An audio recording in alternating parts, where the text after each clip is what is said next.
Традиционность выставки заключается в том, что ежегодно эта площадка доказала свою эффективность.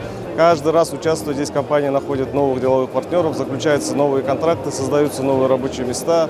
Соответственно, государство очень надеется, что эта площадка будет только расти. С каждым годом все больше и больше компаний могут принять в нем участие, соответственно, получить новый импульс в своем развитии.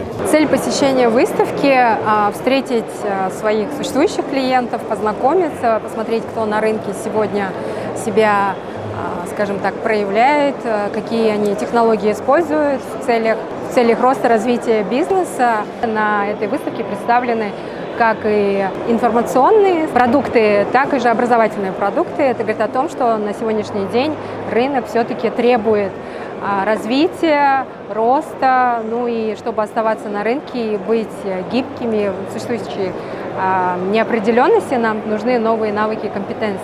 To expand business into this region. We are a company in Dubai, so we do business worldwide. So we are looking to expand our portfolio into Kazakhstan. Приехали посмотреть, да, насколько интересно нам будет открываться здесь. Открыли одну компанию в Тимиртау, непосредственно в Казахстане. Вот смотрим, возможно, да, расширение какое-то на Западе. Если нас партнеры поддержат, наверное, также постараемся, да, открыть и здесь производство. This is the first time we visited here. We tried to book a stand, but the stand is not available. Yeah, we are trying to find some customers here.